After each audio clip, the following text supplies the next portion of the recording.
First of all, I want to thank Chetan for this invitation. And unlike many of you, this is my first time at UNDP conference. So, as you can see, the title of my talk is Religion and Violent Extremism and Anthropological Perspective from India.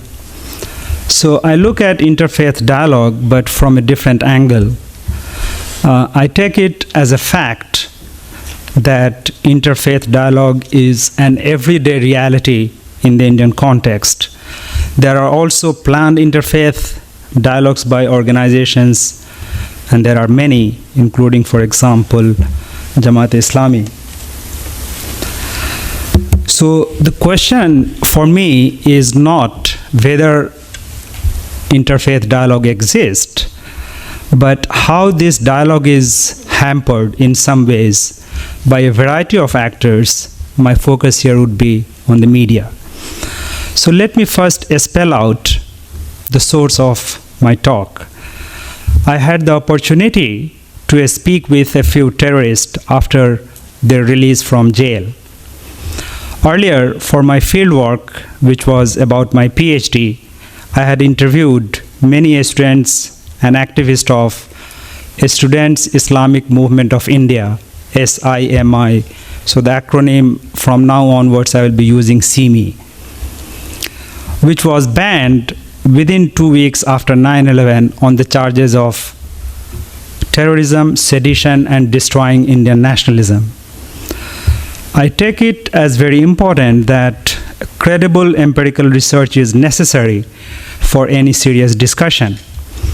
Anthropologist Thomas Erickson holds that a concept like globalization has no meaning to an anthropologist unless it can be studied through actual persons, their relationship to each other, and to a larger surrounding world. The same applies to the concept of terrorism, and in some ways, the concept note of UNDP's call for evidence-based approach to me is strikingly similar.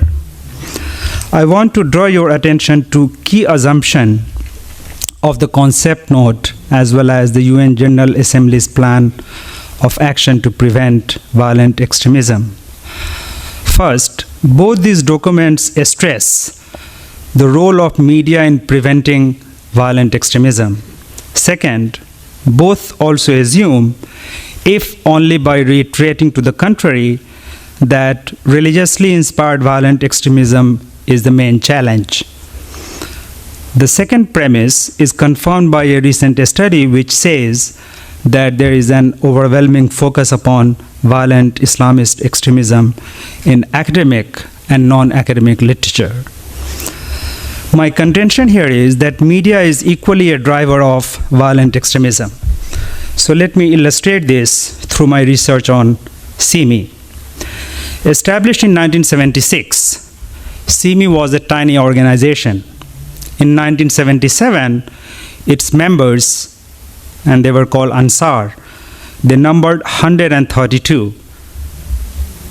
And the number of sympathizers was 5,000. They were called Irfan. In 1996, the number of Ansar was 413.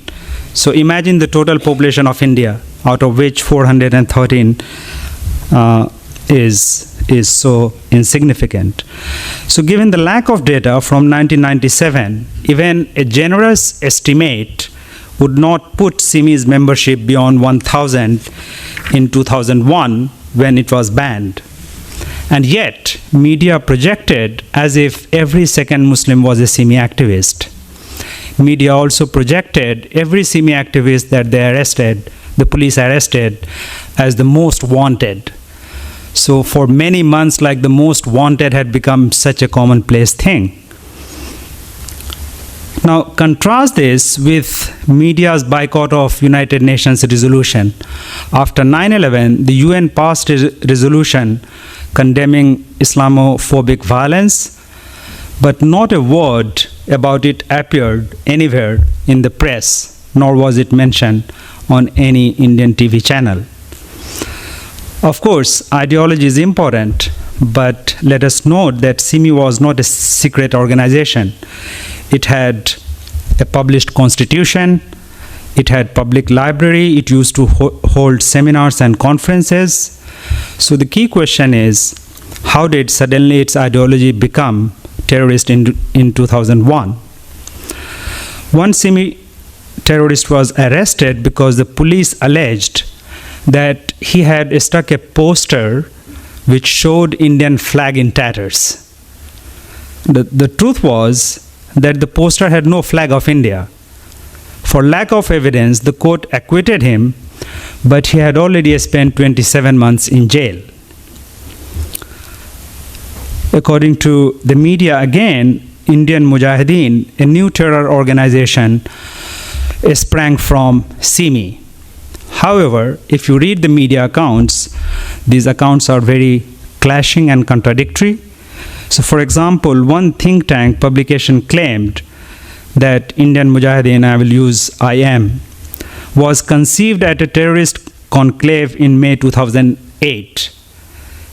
But it did not find it contradictory when in the next paragraph it wrote, IM came into being IM came into the open for the first time in November 2007. So as for the evidence about organizations like IM, let me quote a strategic affairs analyst when he was asked in a media interview about the IM's plan to carry out terrorist attack in India, whether it was a myth or not. He said, and I quote, IM project has been referred to not just by Indian writers and media.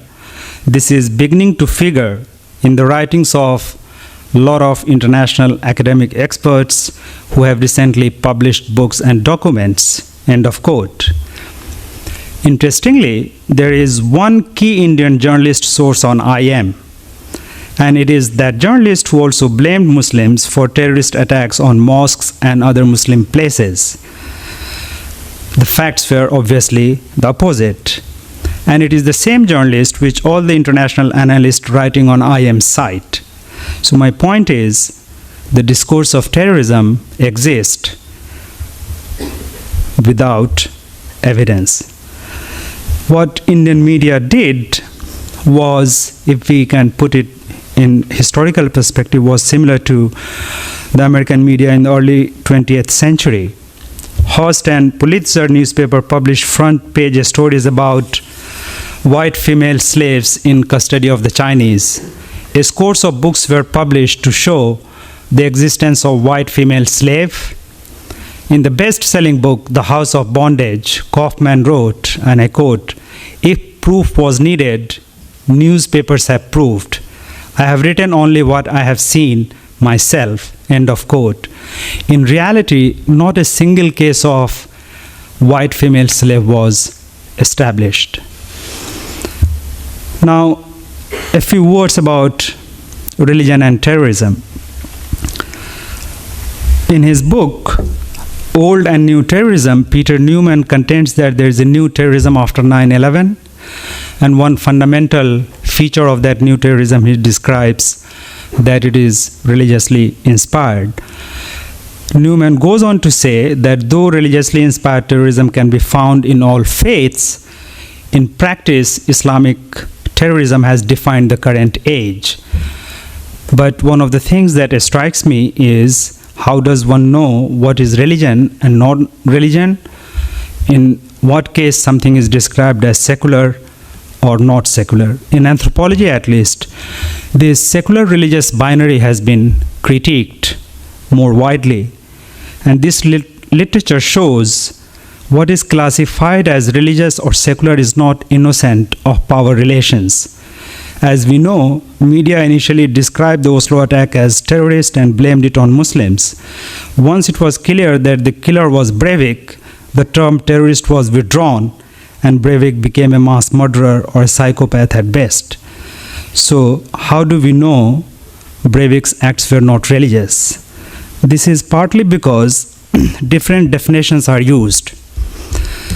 And reading some documents, I was wondering what would be the rationale for UN to leave the definition of terrorism and violent extremism to a member state and at the same time invoke the power of shared principles, purposes, and values. Are not shared principles and values sufficient to formulate a universal definition? And how can there be an action plan without a definition? In 1970s, going back to my Indian case, India's information minister, led by V.C. Shukla, he defended the recitation of Tulsi Das's Ramcharitmanas on radio station, arguing that it was folk culture, not religion.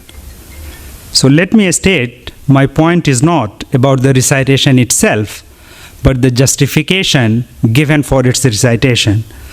So at stake here is who defines what is religious and not religious. When does something gets defined as religion or culture? In late 2013, a former Simi activist was arrested for a terrorist blast in North India. The police made a raid, and this guy was arrested in the same town where my parents now live. So after the police raid on his house, newspaper headlines read, "Islamic books seized from the house of the terrorist." After a few days, he was released, and when I met him, he showed me the shelf where, along with the Quran, there were also copies of Gita, Vedas, Ramayana, and the Bible. And one key reason he had those books, because he actively did interfaith dialogue, for which he read those books. So some of you who might have watched the documentary called He Named Me Malala will recall what Malala said about Taliban. And this is a quote: "Taliban were not about faith, they were about power." And I take her statement seriously because it doesn't seem to be religiously inspired. So before we begin inter-religious dialogue, I propose there should be also inter-political dialogue. Thank you. Well, thank you very much for this exciting discussion, particularly that people have taken some food and the enzymes are already working. So we need to dialogue with our eyes wide open. I want to say I come from a story of a former in the sense that I lost my hand fighting the Muslims in Nigeria in 1992. So that's why I have to shake you with the left hand. And for those who saw that, in some culture, especially the Islamic culture, it is very difficult to dialogue with one hand, especially when it is right hand. You give the left, it means bad omen. So I struggle to apologize every day. We come from a background where at the moment as we speak to you, over 2 million illegal firearms are in Nigeria among young people and old people, all in the guise of defense. These are propelled by other factors: political, religious, insurgency, cultism, pipeline vandalization, armed robbery, community clashes, cattle rustling. Over 70% of illegal small arms and light weapons are in West Africa are in Nigeria, according to the experts. Almost 3 million small arms and light weapons are in Nigeria from June 2006 to December 2015. About 94,470 deaths recorded, almost affecting states like Borno, Benue, Lagos, Rivers, Delta, the federal capital, and Anambra. We have a little program that we are running with the gracious magnanimity of USAID called Tolerance Project, which we are focusing 6 states in Nigeria. The program was written before the escalation of the insurgency in northeast Nigeria. So quite a chunk of the states that are supposed to be addressed by our intervention are north. And so the need to escalate that. So having said this and given the background of where I come from and my former hate that was propelled by the programming I have experienced through religious leaders who have taught me the other is the enemy, sending us to the battleground while not engaging themselves directly. It's an eye-opener to the fact that one can be manipulated and mind controlled by simple narratives taken out of context from a religious text to inflict injury and demonize the other. So having said this, we are expecting to be dialoguing with Imam, and this is a very hard one. But Imam, I don't know what you want to say to me in retaliation for my hostility, for taking the stage before you. I think very important for us, Bismillahirrahmanirrahim, distinguished Your Excellencies and distinguished brothers. I want to greet you with the greeting of peace in my tradition by saying Assalamu alaikum. It simply means may the peace and blessing be with you all. But Imam, that is the Christian type of greeting, because Jesus said when you go to a house, say peace be unto this house. And if there are people of peace, they will reciprocate your greetings. I think it was stolen by Muslims. Yeah, but because he didn't put it to action, that's how we put it to action and become our property. So I think that's a good one from that particular directions. But one important thing I think people should need to know is we are much more practitioners, not academicians and professors like our colleagues on the other side of the table. So what we really want to share with you is to let you know what have we been able to do. First and foremost, what are the drivers, the feeders, and the sustaining factor of religion being hijacked for violent extremism? And what are we doing from our own directions to be able to address those key important things? And before he says anything, you know, we have religion is religion. I always say anywhere we have the opportunity that religion is not the problem. We have no problem with religion. It is the drivers of the religion that become the problems. It's like having a car. You know, there are only two cars in the world. My friend is fond of that car. He said the Mercedes and others, you know. So when you have a nice Mercedes-Benz car and you're on the way and you give it to a drunken driver, and the drunken driver bang that Mercedes car to the wall, do you blame the Mercedes car or the drunken driver? I think the drunken driver needs to be blamed, not the car. And the same applies for us. What we have noticed in our experience of 21 working, religious leaders are classified into three important categories. What you call the good, the bad, and the ugly. The good, the bad, and the ugly, yes. Who are the bad? The incapable religious leaders. Just came out of Religious Institute University. He has not contextualized the knowledge in the light of his society in contextual framework. He went to the field and started giving fatwa. Everybody, it's either halal or haram. And he failed to know between halal and haram, there are 5 important stages before you take a judgment. But you just see it white or black. That is incapable religious leaders. Who is that? Who is the ugly religious leaders? Yeah, thank you very much, Imam. I think the ugly religious leaders, as Imam will always teach me to say, is that religious leader who understands the context, but deliberately, because of the resources and the support he gets, he turns religions into an entrepreneurship venture. Pay me the bill and I will halalize or haramrize. I will make it good or bad, depending on who pays the highest bill. So we have people who want followership, and deliberately they go to manipulate their followers while on stage to think differently, but in the corners of their rooms they also express it differently. So this Imam has always told me are the ugly and the ideal. Tell them the ideal now before I okay, Imam also say I should talk about the ideal. You know, he's my teacher. So Don't please mind me. I have a cane. rate me well now, or otherwise. We are making this joke because it's difficult to wake people up. but we hope we are trying. The ideal ones are quite few, and they are intimidated by the minority who sometimes attack them for saying that which is right. They know what is right, and they try to prescribe that which is right, but there are very few. But they are majority, but intimidated by very few, who otherwise are seen as champions of the faith, but actually doing more harms to the faith. And I think with this, why does minority hijack the value of our religion?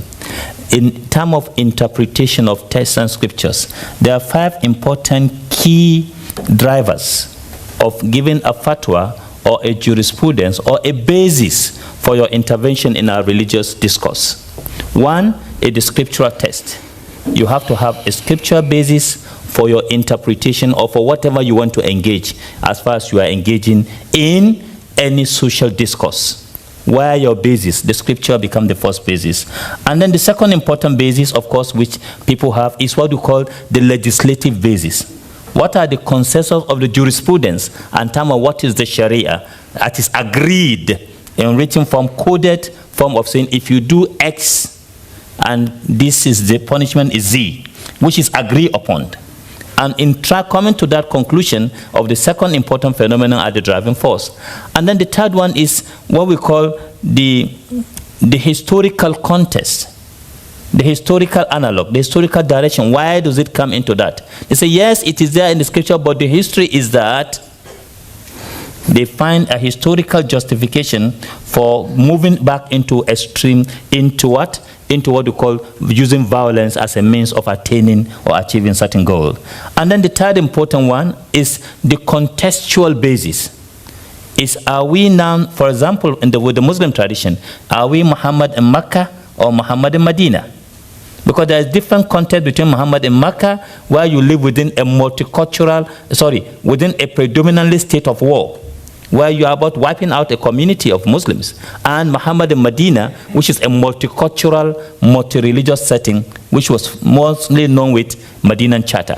So you have this now, the contextual framework of putting a context of a scripture or a hadith or legislative forms saying, where are we? No, here is Muhammad in Makkah. We are the state of war. We have to fight with them. They are the enemy. We are. No, Muhammad is in Medina, so he become my friend. I will always remember the historical context of the Abyssinian Treaty, where Muslims were sent to Ethiopia. There is a Christian king, a just Christian king. This narrative come to play. And outside that, there are what we call the socio-cultural dimension, where we see some of our leaders see it from the cultural context of what is agreed as the norms within the Muslim society, even though there is no basis for it within the scriptural text or the legislative text. This becomes the driving force from Islam, why it's becoming difficult, why the incapable and mischievous religious leaders find a basis to shift people into violent extremism, which we have. But in the Christian tradition, we do have quite some challenges too in trying to get some Christians to follow the path of dialogue. I come from the Pentecostal background. I am an Assemblies of God church priest. And it is our way or not the other at all, just one way.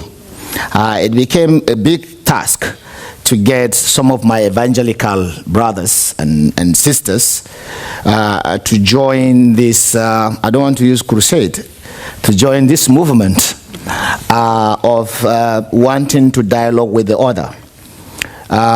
Occasions in Nigeria where I had been confronted by some evangelical ministers who said to me, James, you preach well on television, bravo, but your relationship with the Muslim we hate. And people are talking from historical issues, unhealed memories, collective memories that have not been healed, deprivation as misconceived by many, Everybody in the Nigerian context is marginalized.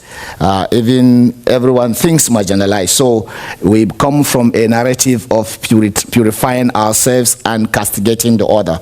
So the difficulty in our theology to address the other is a key thing because we lack inclusive theology. The theology is about us, me, ourselves. The thinking of the other and humanizing the other is a very big challenge.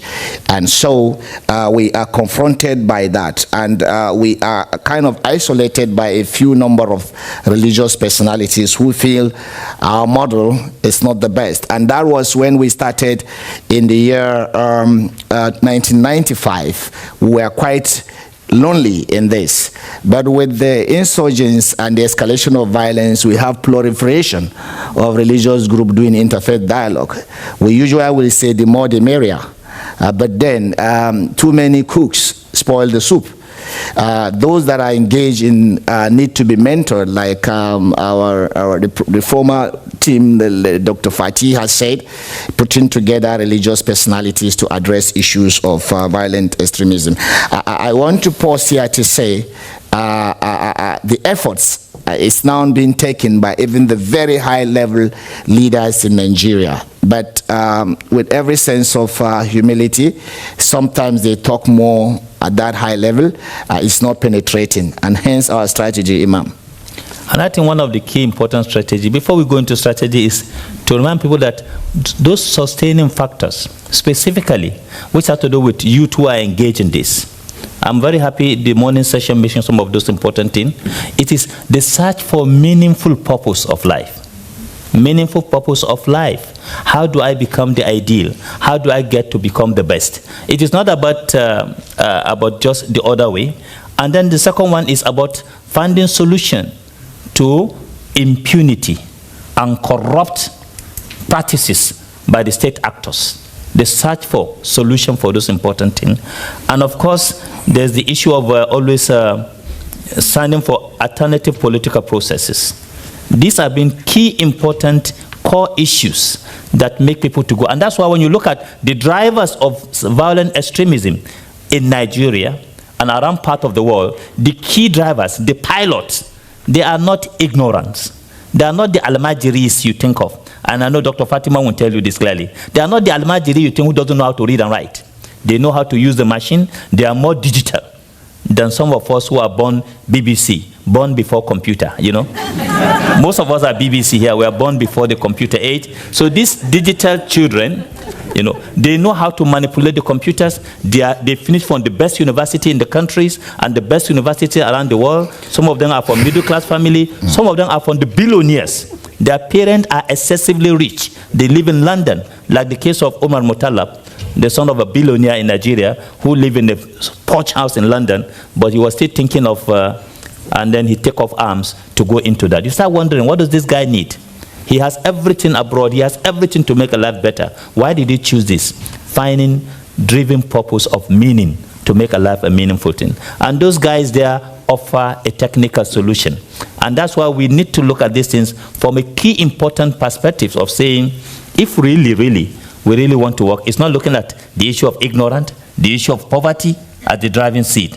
Poverty is not. But they war people who are from poverty, wooing them to be foot soldiers. But the real engine house and the sustaining factors, in our own case, as we can be able to see, and across the north and other parts of the world, there are those who are really, who attend the best university you can think of even though from the Middle East, some of them, of course, my sister mentioned the Wahhabi brand of educational system to which some of them belongs to, and they are the drivers, because they form not only the reformists, they move from reformist movement to puritanic movement. Yeah. Everybody is evil, everybody is wrong except they. And the puritanic process is becoming a difficult challenge. I came from a background of a Sufi, then into a reformist movement, but not the Puritan. And they feel, Ashafa, you have the opportunity, come, let's just crush them out. This is evil. Tell the world, you have access to the media. You have these challenges day in, day out, because some of them are from our pride. But what exactly do we do as an organization? Okay, very succinctly, We have constipation of what to say, but unfortunately, time is really against us, and prioritizing is now a challenge.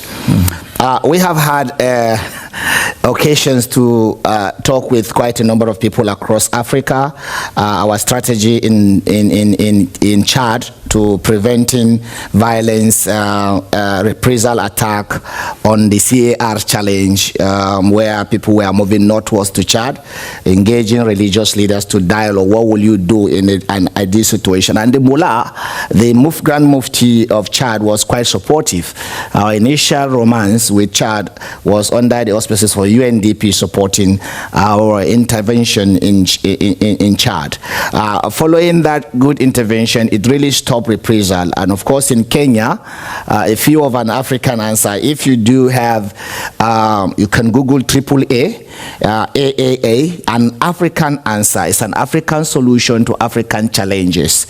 We do feel that we can have support from the global north, but the African model might be useful if it is quite used. So religious leaders addressing post-election violence. And so it is versatility and flexibility, capacity to meander through the needs of the people using their culture and context to address challenging emerging issues.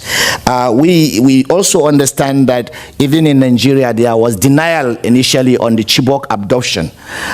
We were actually first to meet with the Chibok 57 girls to give them what we call faith-based psychosocial therapy.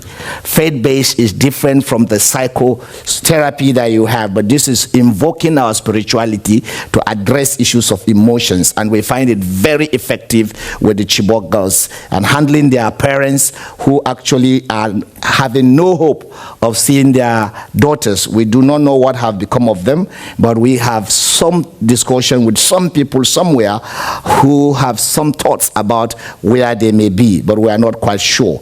And the channel of discussion has been has been abrogated, abolished by the reason of sometimes lack of political will on the part of the government that was, and not understanding who might be the genuine negotiator or mediators, and classifying everybody as somebody that's out for the money. And then so I can see that we are really pressed with time, but I will say a few things and my colleague will say we have seen that in order to address these things, Imam, we thought of interfaith theology of communication and then establishing an interfaith peace radio where religious leaders will come frequently to dialogue on thorny issues that is based on value and how to soften and massage those contextual scriptures that seems to be ambiguous and open to different kind of interpretation. I just said one. Well, one of the key important things, this is what we want to do. What he jumped to what we want to do is to have that interfaith peace radio. But what we are doing is demystifying scriptural text. Demystifying scriptural text that seems to promote, that seem ambiguous, and that seem to promote hate and division across the line. There's a lot of scriptural texts in the Quran and the Bibles because of the incapability of the knowledge of the drivers and the greed that possess the mischievous drivers. They bring out those texts and be able to use them, just give them a literal interpretation, quoting them out of context. One of the things we do is we don't deny the others, we don't confront, but we present this. We have a network, what we call early warning, early response system. We have what we call community peace action network. And from those action network across the states where we are working, specifically in 6 states now, and across our members across, we send this blast to say, these are the scriptures really refer to this it. And say, you have no connection with the Christians. We bring our scriptural text, the Surah Rome, the chapter Rome in the Holy Quran that talk about solidarity with the Roman Christian king when they were subdued by the Byzantium Empire. And Muhammad is saying, no, our brothers are in difficulty. Very soon, the power will return. God will return back Rome to our Christian brethren. This was in the 7th century. And we bring them out to say, you can see have solidarity with Christian tsunamis happen in Christian or in India or far away, because Muhammad has example. These are some of the texts we brought out, and be able to use them collectively in creating another narrative, a preventive narrative, a counter narrative to narrative that divide, to narrative that include us among the others. Apart from that, we talk about one important thing under that is some of the project our sister Fatima was doing when she was with the National Security Advisor's Office. But before then, we have our own program of what we call the de-radicalization. We call it reprogramming and deprogramming of the militancy and reprogramming of the youth who are potential danger of recruiting wing for BH and other extreme in our community. We run this program across universities, across informal sector, within the madrasa, Islamic theology, and seminarians, where we connect with them to run this program on the grassroots. So they'll be able to have a broad thinking and inclusive thinking instead of exclusive thinking of their own communities. Apart from this, so we do have a program that we want to start with religious institutions where imams and pastors are produced. One of them, Fatima has mentioned, there are quite few for Muslims clerics to come out, but in terms of the Christian theological institutions, to develop curriculum of communication, interfaith communication theology, where you will be given how to relate with the other without putting the other down. And of course, there is a plan also to scale up our work among religious leaders. We are collaborating with the Christian Association of Nigeria, Jamaat al-Nasr Islam, and Supreme Council of Religious Affairs. We are also dialoguing with AU in order to scale up the work in Africa under the interfaith groups. Especially we have our ambassador Hailu Mozi from United Religious Initiative based in at the UN, which we are working with in Addis Ababa. I mean AU, I said, in Addis Ababa, in order to see how we can permit the nook and cranny of the African continent. And our work to prevent recruitment and then to prevent hate and dangerous speeches.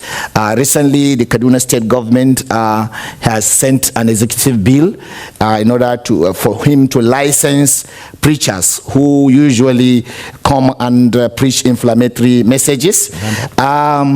Both Christians and Muslim communities kicked against the bill, and as we speak now, the Muslim communities have taken the governor to court to stop him from enacting that bill into law.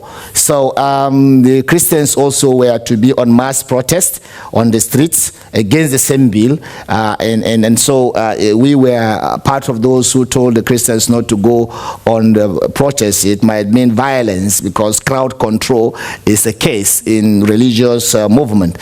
So that has been stopped, but there is a lot of consultations now within religious groups, and I see collaboration now between the Muslims and Christians over what they see as infringing on their rights, and that government will license preachers before they begin to preach. So the bill was exclusive of some other Christian groups and Muslim groups, like the Ahmadiyya movement. The Shia groups are not inclusive, and then the Jehovah Witnesses, the Church of the Latter-day Saints, like Mormons and Mormons or Mormons as the case may be, and the Sabbatarians are not included in that bill. And so we had proposed a wider consultation, and we're happy to work with the government. But around Nigerian states in the north, we have been working with House of Assemblies to promote a bill on religious tolerance, and which part of it is hate speech. These are done to reduce narratives that can lead to mass atrocities. So part of this is quite what we want a lot of people here to partner, and in Africa we want to see all those things coming forward, and the teams that are coming up for mentoring in East Africa. We are happy to continue the work there. And I think for us, identifying those theological institutions to partner with is quite key to resolving the challenges that may be facing the religious communities in future. I think one important thing that is we want to add, and this is what has to do with the UNDP, from our experience on the UN and other international communities, USAID and others, is the use of religious leaders. You know, the mediation thing, the process of mediations and mediating most of these difficult conflict situations and putting them is getting the ideal religious leaders on the front runner. How do we help to get them there? We did it in Kaduna after the 2000-2002 crisis. Over 2,000 people lost their lives, and religious leaders come and sign the peace treaty, and they move in the forefront for resolutions. And because they lead for 11 good years, for 9 good years, there have been no any conflict in Kaduna. This is what we saw. We did it in Plateau, as far as much as Plateau is burning, in the southern senatorial zone of Plateau, in a city called Yelwa. We bring the religious leaders to sign a peace treaty and to lead in the mediation process, to lead those youths who are on the extreme violent level. And when they come, it's like God is there. Those youth, some of those youth move back because they feed on the identity of our religious values. And the custodian of religious values is saying to say, no, it's not there. You can't do this. And the using of media is another important component, which we do and which we use. We saw the values. And that's why we will say one of the important things for me is that if the UN will be able to activate its track 2 diplomacy and look at non-state actors, here faith-based organizations, religious leadership, bring them to forefront of confronting or readdressing those narratives that are really dividing us, that some of our children get access to and be able to use them against us. This is just a little from the little some of our experiences in the last 21 years, moving around different parts of the world and sharing this at the grassroots level. Thank you very much.